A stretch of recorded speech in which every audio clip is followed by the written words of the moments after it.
In our ongoing series, A More Perfect Union, we highlight stories that demonstrate what unites us as Americans is far greater than what divides us. Large areas of Texas are still trying to recover about 4 months after Hurricane Harvey. More than 19 trillion gallons of rainwater fell, and nearly 80,000 homes had at least 18 inches of floodwater.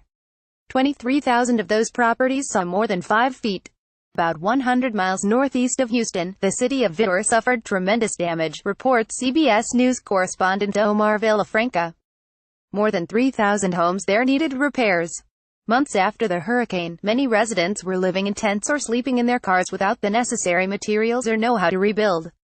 Liddell and John Harris thought their house would be safe, built on 12-foot stilts by a nearby bayou, but when Hurricane Harvey made landfall, their home was swallowed by the floodwaters. 42 years of memories gone. We don't have a door left in the house. It washed windows out. It just was something you can't explain to people, Liddell said. CBS News. The storm left the Harrises without a home. For the last 6 weeks, they've lived in a FEMA trailer.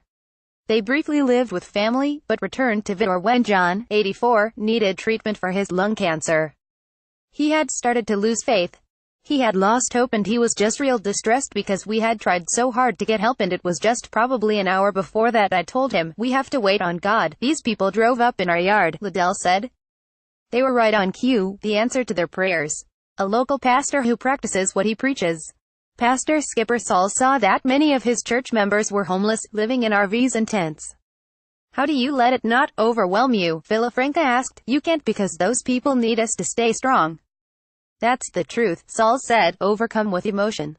Is it hard? You bet. But that man needs to know that somebody is gonna fight for him. He recruited an army of volunteers from Heart, a Minnesota-based organization led by Tony Caterina that travels around the country rebuilding communities hit hard by natural disasters. We'll bring in supplies, we'll bring in teams. We'll help them rebuild their community. It's all about bringing hope to people who quite honestly are hopeless, Caterina said. We're just so thankful and so appreciative of you people and for the angels God sent me, Liddell told the volunteers.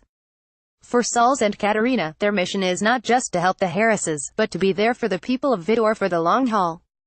This is what we run into everywhere we go. Is the first 2 months there's a whole bunch of people. After that, it just gets less and less and less and less.